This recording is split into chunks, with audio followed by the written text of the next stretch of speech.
kalau kita tahu, kalau kita tidak menyatakan, saya menyatakan sesuatu dan tidak menyatakan itu sumber dari mana, maka saya dianggap saya yang menyatakan. Itu prinsip ilmiah. Oke Pak ya. Nah, Iya. selama Bung Ade Armando tidak menyatakan sumbernya, maka Bung Ade Armando bertanggung jawab terhadap yang dipublikasikan. Oke, segini Pak Said Didu. Saya akan jawab nama sumber yang saya kutip itu. Oh, ini akan dibuka nih. Oke. Nggak bakal di sini. Nggak bakal gini, di sini. kenapa Mas Aiman? Kalau sampai saya dipanggil oleh polisi dan polisi bertanya di manakah sumber aslinya, saya akan sebut, tapi tidak di sini. Kenapa nggak di sini?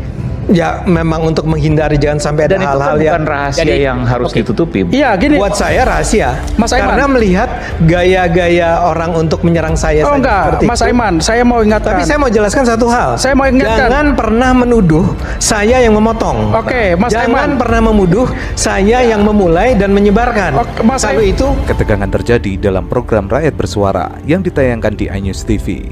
Nama Ade Armando menjadi sorotan setelah terus-menerus didesak terkait potongan video Yusuf Kala yang ia komentari. Di segmen pertama, Said Didu langsung melontarkan pertanyaan tajam. Ia menantang Ade untuk menjelaskan asal-usul potongan video tersebut. Said Didu menegaskan, jika Ade tidak bisa menyebutkan sumbernya, maka ia patut diduga sebagai pihak awal yang menyebarkan video itu hingga menjadi viral.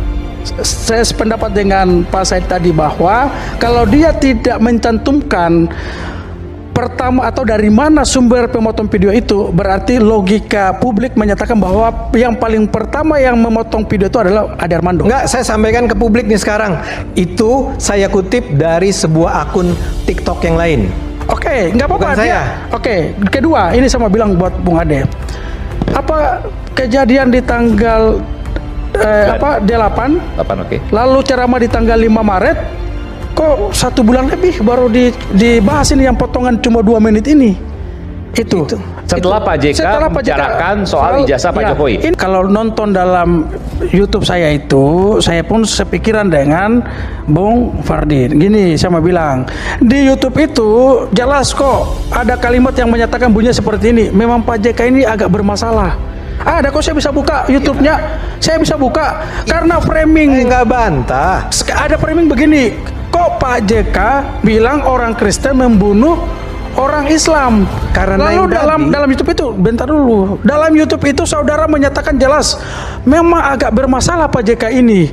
Orang merasa bahwa oh ini framing, ini udah framing. Makanya kalau lihat kenapa saya di salah satu stasiun TV itu saya bilang Ade Armando sudah punya mens rea, ingin memprovokasi orang.